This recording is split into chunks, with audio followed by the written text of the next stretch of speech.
Welcome to Raw Sports Takes here with your host, Miguel Sanchez. In today's episode, we're going to talk about the football season. Just got started, NFL. It's a great season. Today's Tuesday, September 10, 2024. This is the third episode. This is my reaction, knee-jerk reactions to what happened this week. First, I would like to start with college football. College football was really good this weekend. I actually got to watch some of the games, got to watch some of Texas versus Michigan. And what I got out of that game is that Texas is just far better talented than Michigan. The Michigan quarterback looked like garbage. Poor kid. He couldn't get anything going there, and Michigan got their butt whooped. Other than that, another game that I watched was probably Colorado versus Nebraska. The Nebraska quarterback is legit. He's looking really good. He's probably going to be the first-round draft pick in the next 2 to 3 years to come on that one. Colorado looked terrible. The QB from Colorado pretty much puts the blame on all the offensive line. I get it. He wasn't getting any time to throw the ball when I was watching that game. But at the same time, the kid has to take self-responsibility on some of those actions. And you cannot just throw your whole team under the bus, specifically the offensive line. That means the offensive line is the ones that's blocking for you. Another thing I didn't like about that game, he left the game 2 minutes before the game was over, just showing unsportsmanlike conduct and just being terrible about it. I'm a sore loser about it, and that's one thing I don't like it. Now, getting on him, a lot of people believe he's going to be probably one of the first-round draft pick there as a quarterback next year. I don't see that. I do not see how he can be that. He just doesn't have the great throwing motion. He does have some athleticism, but other than that, I don't see him being a good QB, period. It looks like just an athletic quarterback that's trying to play QB. And in the NFL, as we kind of find now that we move on to the NFL and the rookie quarterbacks did terrible. The rookie and young quarterbacks did terrible. We got Caleb Williams, who was under 100 yards. He came to find out that, especially that one game, I don't know if you guys watched some of the game, but there was a game where there was a play where he spun around one time, got away from the tackler, but then another tackler was just right there, just got him. Back in when he was probably in college, high school and college, he probably could make that move where he just spins around. He's free to go. He has all the time in the world, and he could throw a good, accurate ball. Didn't like that. I expected more out of him, and the reason I expect so much out of him is just because the hype. The hype is there. Caleb Williams is like supposed to be the next great quarterback. He's really hyped up the whole time, and there's expectations there. I mean, you're talking about a kid to set up with 3 good wide receivers, 3 number ones on any other team, and he just gets 100 yards, under 100 yards for passing. That is terrible. Luckily, he got bailed out by the defense and special teams there, but he looked terrible. He was a terrible quarterback, and he was probably bottom 5 quarterbacks this weekend. But I'll give him a break. He is a rookie, and rookies tend to play terrible. But he is the first first overall rookie to win his first game of the season. Last one was Derek Carr, 2001 versus the Cowboys. Yeah, I saw that game. I watched that game. I remember that game. That was a terrible game, and I think it was the first Texans game ever too. So that hurt even more. And talking about the same game there, the quarterback from Tennessee was just terrible. He is his second year in the season, but he just looked horrendous. He single-handedly brought back the Bears in that game. That one throw where I don't know what the heck he was doing. I don't know if he was trying to throw out of bounds or he actually thought he had the arm strength to throw to that wide receiver he had there on the sideline. But that was terrible. Pick 6. It was just a terrible throw. That, and I heard he has a phobia of milk. So that's something else to think about. I don't know why, but that's just weird to me. Bo Nix looked pretty decent there. Sean Payton, I figured that Sean Payton would not let him throw any really long balls or make any mistakes. He didn't make any spectacular plays, but he didn't make any terrible plays either. He just played like a rookie, just like a rookie that's been playing for a while. One thing that I did notice about him, he didn't throw any no deep passes. And because he didn't throw any deep passes, he's not going to be the greatest. He's not going to be a good quarterback. It just comes down to that. You need to throw the long ball in the NFL. You need to make that offense.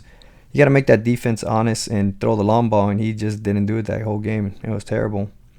Talking about young quarterbacks and rookie quarterbacks, Jaden Daniels, there was not much to see there either with the Washington Commanders. He played decently, but he played like a rookie, and that's expected. He did run a lot, which is kind of interesting to watch. That's what you expect out of him, but nothing than that. It's really nothing there. Bryce Young, he just sucked. It was terrible. It was terrible to watch Bryce Young. I felt bad at one point for Bryce Young. Bryce Young just Bryce Young just doesn't have it. Bryce Young just is, like I said before, he's a great QB if you're playing flag football. But this is not flag football. That kid got tore up by that Saints defense. Looks like the Saints defense was just blitzing him the whole time, and the Panthers can't handle the blitz, and Bryce Young couldn't handle the blitz. And he just, if I had to eliminate one team right now out of the playoffs, like I know you're not gonna have any chance of making the playoffs, it's gonna have to be the Carolina Panthers. Carolina Panthers. Overall, just look terrible. They got a terrible quarterback right now, and that young quarterback. That defense looked terrible. I mean, the score was 47-10. That kid, there's not much more to say there except they're eliminated from the playoffs. I don't think there is no chance in hell they could turn it around in the next 16 weeks and expect to make a run out of it. Even though I think the NFC South should be won by 9-10 games. I mean, it's not going to take much to win the NFC South division, but they just look incredibly bad. Moving on to another young quarterback that was pretty impressive. He had some wild throws. It was Anthony Richardson. If you watch that game, you watch where he slipped and he still bombed the 65 yards. It was an incredible throw. Accurate as can be on that one. He had a lot of wild moments, and he also had a lot of bad throws. I believe he only had 9 completions the whole game. He threw for over 200 yards, but only had 9 completions the whole game. So he had a couple of bombs there, but other than that, Anthony Richardson, oh boy, he is a project. He is a project, and he needs to refine his throwing mechanism. Because of that, either way, they're still an exciting team. Other than that, the Colts are still an exciting team to watch because of Anthony Richardson. I see where all the hype is coming from. A lot of people are saying, watch out for him. I just hope that he, and I think he was running for a touchdown down there at the goal line. And I just don't think it's sustainable for him to be running that much. Look at same. I'm gonna move on to Lamar Jackson and say the same thing about him. I don't think it's sustainable for him to run 16 times a game in a 17 game season and expect him to last that long. There's gonna be injuries. It's just Anthony Richardson is built a little bit bigger than Lamar Jackson, but it's just not. It's the NFL quarterbacks are not meant to be hit that many times. It will cause injuries, and I can see Anthony Richardson getting hurt if he keeps playing like that, and same thing with Lamar Jackson if he keeps playing like that. That was pretty much my rookie quarterbacks and young quarterbacks assessment into what I saw there. I'm going to move on to top 5 quarterbacks and 5 bad quarterbacks, the bottom 5 and the top 5 that are not rookies and young quarterbacks, of course. These are going to be people that have been in the NFL, veterans pretty much already around. This is pretty much my list of players that I really don't like in the top 5. You got Dak Prescott, played a really good game against that Cleveland defense. Number 1 passing defense last year, and he made it look really good. He had a nice touchdown there. Nice throw. He threw some nice balls there to CeeDee Lamb, and he did enough to win that game. I mean, Deshaun Watson pretty much is going to be bottom 5 for me. He's going to be bottom 5. Now he has a lawsuit against him for back in 2020 with the Texans. He sexually assaulted a female. So there goes that. But Dak Prescott played very well. He earned the money. He does earn the money. I'm not gonna say that he's a bad quarterback per se. He's actually a spectacular and extraordinary quarterback when it comes to regular season. Unfortunately, he has a 2-4 record in the playoffs, and that's what really hurts him the most. He got the big deal. He's the highest paid quarterback. And because of that, the scrutiny. There's always gonna be scrutiny when you're the highest paid quarterback. Same thing with Jordan Love. I liked him. Last year. He was okay, but for you to play 10 games, then get. At that time, he was the highest paid quarterback before Dak Prescott on Sunday. You're going to get a lot of scrutiny when you're getting paid that much. You have to play. People have to see it because, I mean, you're talking about people that are regular Joe Blow guys that are just watching football, probably never going to see $1 million in their lifetime. And then you got a guy that has making $55 million a year. I mean, that's a stupid amount of money just to play a game. So you're going to get scrutinized, and it's deservedly so. I mean, when you're getting paid that much. So that's why Jordan Love is going to get a lot of scrutiny this year, and that's why Dak Prescott gets a lot of scrutiny. Not only because he gets paid a lot, he's the number 1 quarterback getting paid, but also he plays for the Cowboys. Cowboys are not the Lions. Cowboys are not the Browns. You're not going to be expected to make the playoffs and the fan base be happy. Fan base wants to see championships, want to see NFC championships. They want to see Super Bowls. If you're not getting that from them, they're going to upset the fan base. And that's the issue with Dak Prescott there. But other than that, I'll give him his props. Week 1, he looked great.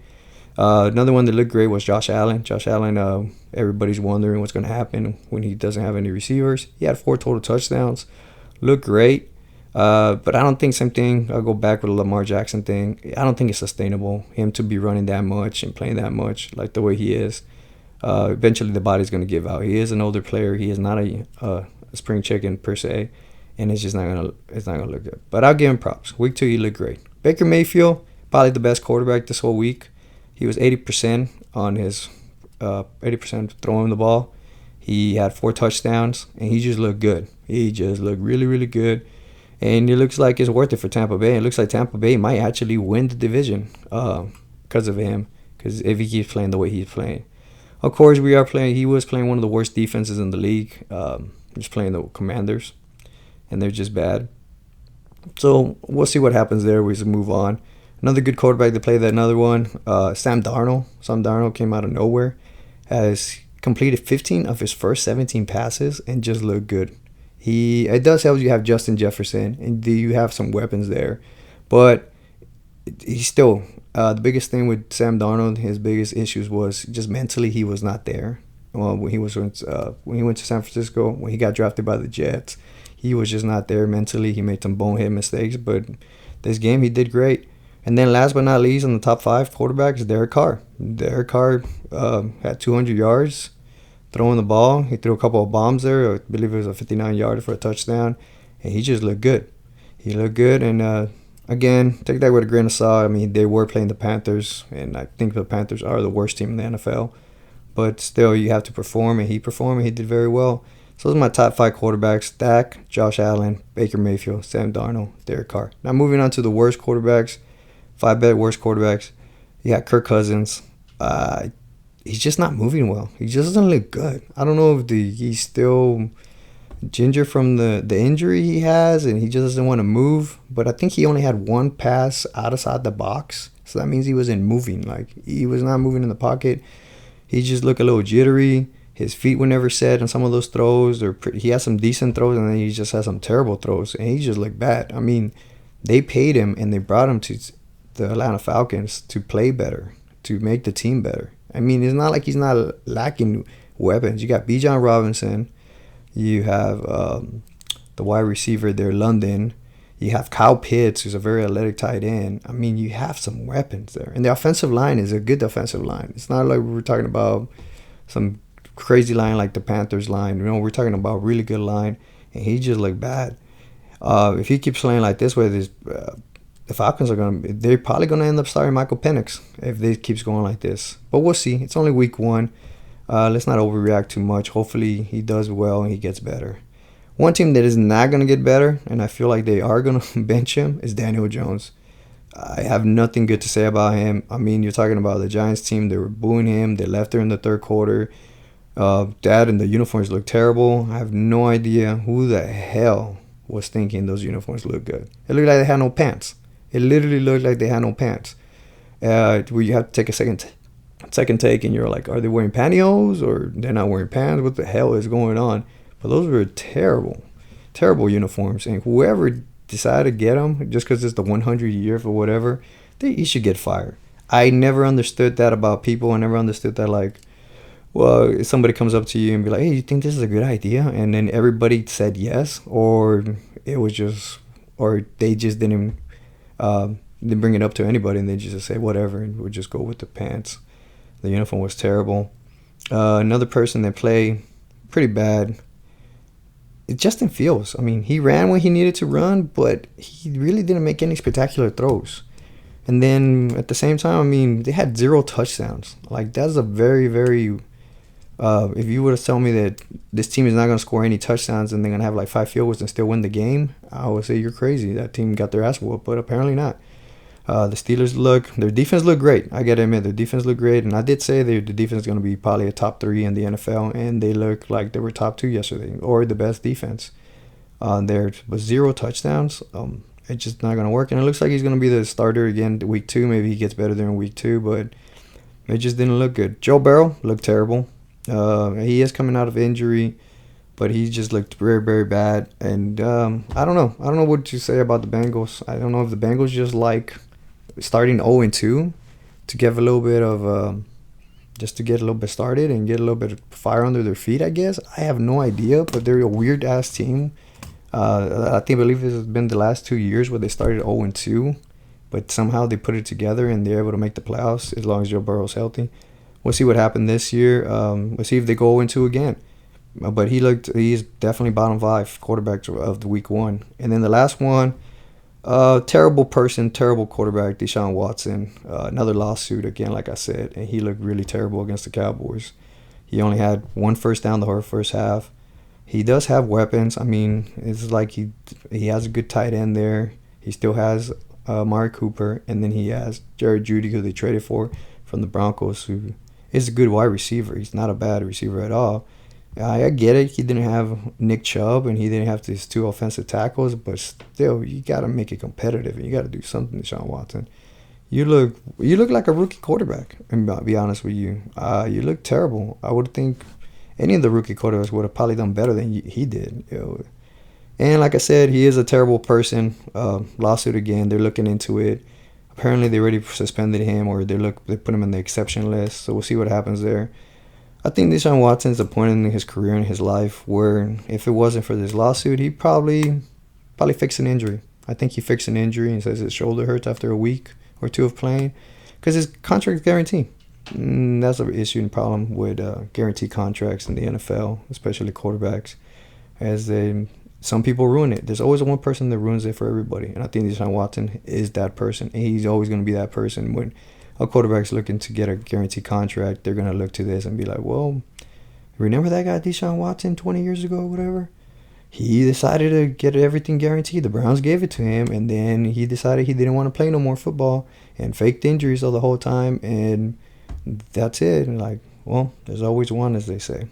Surprises of week one was actually New England versus the Bengals.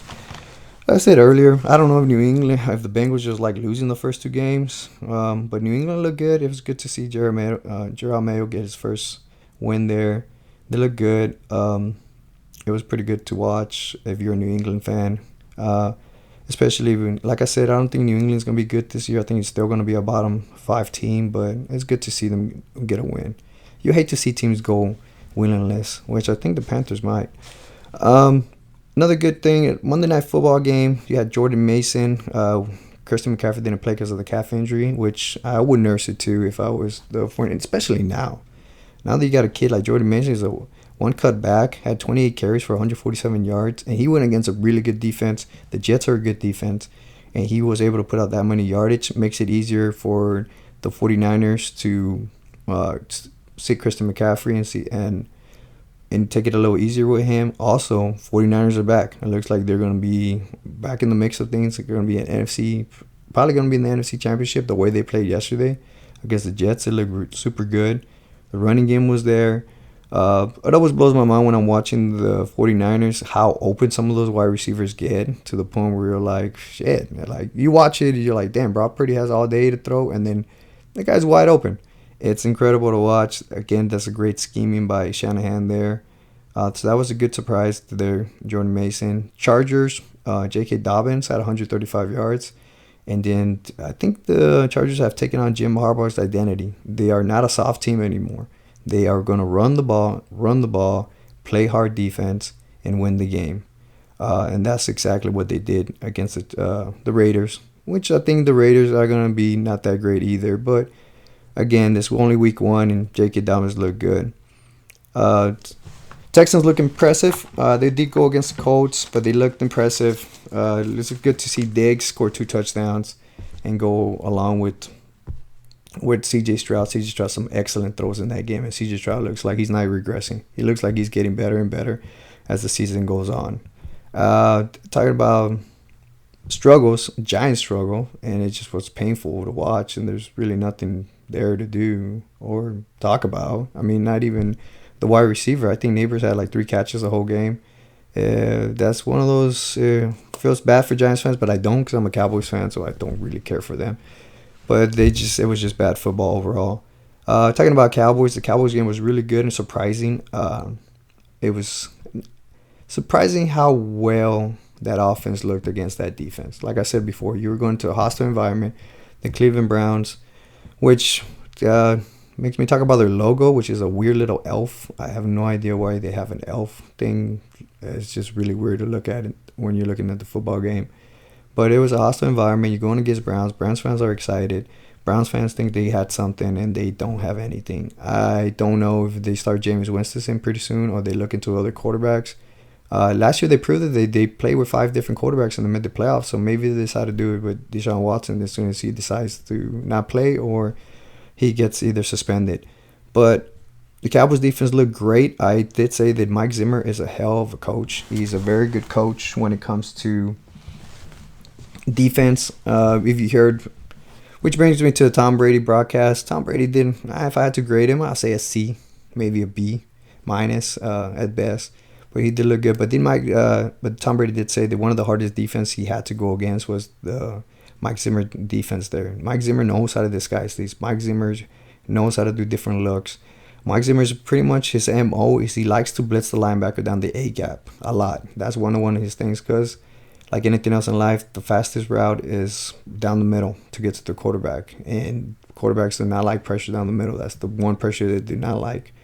I mean, if they're getting caught behind, it's a different story, and they kind of can anticipate that a little bit more. But going down the middle is just horrendous for quarterbacks and throws them off the whole time. So that defense looked spectacular. Mike Zimmer, Obershawn, the linebacker number 13, if you ever saw that, he looked fast. He looked good. It's good to see him back after that torn ACL from last year where he didn't play at all. So this is kind of like his rookie season, and he looked great, and I'm expecting a breakout season. Michael Parsons looked great too. He looked like the defensive player of the year. Myles Garrett there at the beginning of the game looked like the defensive player of the year from last year. He looked really good, but he was kind of neutralized there towards the end of the game because they were losing, and that team is built more for that defense. The Browns defense is built more towards having the lead, which they never did.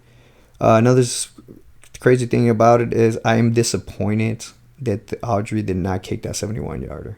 He should have tried to kick that 71-yarder. I get it. I agree with Mike McCarthy. I probably would have I would have done the same thing, punted because he had some time left, and I believe the score at that point was 20 to 3 or 20 to 7, I believe it was.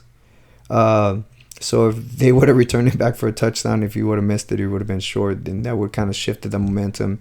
It would have been 20 to 10 because I think it was 20 to 3. And then afterwards, Deshaun Watson and the Browns got the ball back. Could have scored another touchdown there because they got the ball at the second half. So there could have been 17-20 when it's all said and done. And then he would have got a lot of slack and a lot of crap for why did he go for a 71-yard field goal. But I would have loved to see it as a fan.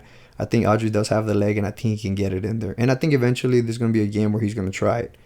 And it's going to be really entertaining to watch, especially that. I would like to see that. So the Cowboys have two really, really impressive phases. There's 3 phases of the game. There's special teams, defense, and offense.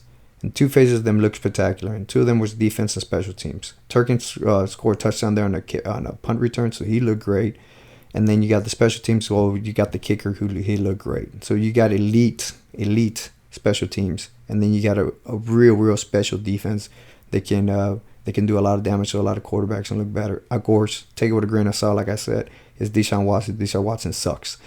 The quarterback looked good. Dak Prescott looked good. The offense looks good. Hopefully they get it together a little bit more and they play a little bit better and they win the division like I predicted.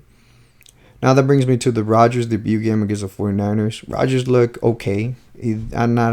I wasn't expecting for him to throw for 300, 400 yards against the 49ers.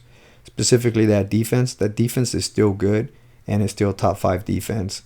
And it was impressive to watch the 49ers defense run around. And they got a lot of good tackles, and they put a lot of pressure on them. And then just it was good to see Trent Williams. Apparently he's never missed a game the whole time he's been there. So he's looked really good. And that defense just looked great. The linebackers, everything from line, Bosa, to linebackers, to secondary. They all look really, really good. They have let Rodgers score a touchdown there on that. I hate those plays. I hate the plays where he calls it, where he fakes it, and the defense jumps outside. Because I watch a lot of football, and when I'm watching a lot of this football, for most of the time, it's like a 75-25 percentage where the refs stop the play right away and they don't let it run. But with Rodgers, it seems like it's the opposite. They just let him play. I don't know if it's because they're being because they just like Rodgers that much, or Rodgers just keeps going with it. I have no idea, but got him again on a classic Rodgers offsides there and threw that touchdown. So that looked pretty good. I think the Jets are going to be okay as far as this game. That's what you expect from Rodgers. Like I say, you do not expect. Nobody's expecting the Rodgers, the MVP Rodgers. If he plays half of the MVP, that offense will be okay. And that defense, the concerning part was the defense. The defense just did not look good, especially the run defense. I don't know if more teams are going to attack the Jets like that way and make them. They're going to run the ball against them a lot more and expose that weakness. But that didn't look good. But I think Robert Saleh fixes the defense, and they'll be okay. Green Bay. It's pretty much just a quick Green Bay since we're talking about Aaron Rodgers. Green Bay looked good. They look okay. I mean, you're talking about probably two playoff contenders in the Eagles and the Green Bay Packers. Jordan Love, good news. He's only out 3 to 4 weeks, and he looked pretty well. He didn't look like he needed a brace or anything. He was looking. I saw a video where he was walking down the airplane stairs, and he looked pretty good. Wouldn't shock me if he comes back before that. And it's a very favorable schedule that the Green Bay has the next 5 games. I don't think they play against a winning team for the first till that week 6, so they'll be okay. I think they have enough talent. They have good coaching where they could win the next 3 out of 4 without Jordan Love. So we'll see what happens there with them. Eagles look really good. Saquon Barkley looked incredible. He looked like Saquon Barkley. Looks like he's on a revenge tour there, and I'm willing to bet he comes close to rushing over 200 yards against the Giants when he plays the Giants. Because he is looks like he's pissed that the Giants pass up on him and decided to prioritize Daniel Jones over him. So we'll see what happens with that. The best game of the week was probably the Rams versus Lions. That was a great game to watch. It was really good. It went all the way down to the wire, down to overtime, and then overtime, of course, the Lions won. And Lions look good. Lions got a good running attack. And Gibbs and Montgomery, and also the kid Williams, Jamison. Is it Jamison Williams? The wide receiver. Anyways, the wide receiver for the Lions look really well, really good. So that adds more to their offense there, and the defense. Defense looked good enough. They held them to enough points, and Matthew Stafford was under pressure the whole time, but Matthew Stafford looked good. I gotta admit, Matthew Stafford looked good. Cooper Kupp looked great. He's looking like he's going to stay healthy. If he stays healthy, he's probably going to be again. We'll be talking about him top 5 wide receiver again. That catch where he caught it, where there was like maybe an inch from going out of bounds. He caught it full speed, dragged the toe, caught it. That was an incredible catch. That was probably the number 1 catch of the whole week 1. It was that good. It's unfortunate that Puka got hurt and he's out. I would like to see both of them playing. Last year they didn't get to play together too much, so it's kind of disappointing in that. And Stafford's probably the most disappointed about it. But I think the Rams will be okay. I think, like I said before, I think the Rams have a good chance of winning the division. But we'll see what happens there. And that's about it. This is pretty much my quick review and quick opinions about the week 1. Other than that, I have my top 5 teams and my bottom 5 teams. Top 5. Have the Texans 5, Philadelphia 4, Detroit 3, San Francisco 49ers 2, and Kansas City number 1. Looking in from the top 5, it's probably the Cowboys and Ravens. Even though the Ravens lost, they looked pretty good against Kansas City, and they put up a fight. And there was a lot of mistakes done by them, and they almost stayed in it. And unfortunately, the tight ends, was it likely? His foot was maybe a centimeter, an inch, a little bit too Kevin Durant-like. Touched the line there. Now it could have been a different game. They were going to go for 2 for it, which I always said, if you're the away team and you're playing in the home team in a hostile environment and you score a touchdown and you can take the lead by going for 2 points and finishing the game, pretty much finishing the game. Don't even let it go to overtime. Just finishing the game. You know what? I'll take my chances every single game. If you were to tell every single coach, I believe you tell every single coach at the beginning of the game, hey, you're going to score a touchdown and you're going to go for 2 with your offense to win the game. Would you do it? I say 9 out of 10, all the coaches say yes. Fuck, they're going to the overtime. Let's do this and let's go take it. And let's go win the game with a 2-point conversion. A 2-point conversion, like I said, is what, 2-3 yards? If you can't get 2-3 yards in that game to win the game, you don't deserve to win the game. plain and simple. Uh, Other than that, like I said, those are my top five teams. Bottom five, I got Colts. Even though they look pretty okay, it's just the inconsistent play of Anthony Richardson. It bothers me. I don't think they're gonna be. They're at the bottom five right now. Las Vegas Raiders are probably number four there. They just look bad, and I would thought the head coach there made a terrible decision by not going for it on 4th and 1, and they lost that game. They didn't look good. Washington Commanders, a new team, new coach, new owner, new everything, and they still look bad. It's just gonna take a while for Jaden Daniels to get it together and go in there. The Giants, there is no hope for them. There's absolutely hope, and I might even write them off. It's not even going to the playoffs right now. I have as number one as worst team is the Panthers, and they're definitely not going to the playoffs. And I think they're eliminated from the playoffs. But the Giants are pretty damn close second. They are just terrible, terrible, terrible team. There's nothing really to talk about them. There's really nothing good about them. No, they have no quarterback. They have no line. Their defense look terrible. More can I say about the Giants? You know something? I will. I'll take them off. I'll take them off. It's a playoff. If making the playoffs, there's no way they're eliminated. I think they're eliminated by week 1. Them and the Panthers for sure. Other than that, that's all I have for week 1. I will be making my previews and my picks probably on after Thursday on Friday night. I do have some things to do this weekend. I'm pretty busy, as you know. I am a firefighter and I'm paramedic, and so it's interesting. Sometimes, like today, I come home really tired because I was up all night. We work 24 hours, so we're up all night pretty much. Other than that, thank you for listening again to Raw Sports Takes here with Miguel Sanchez, and we'll keep this going. Thank you guys. Have a good one.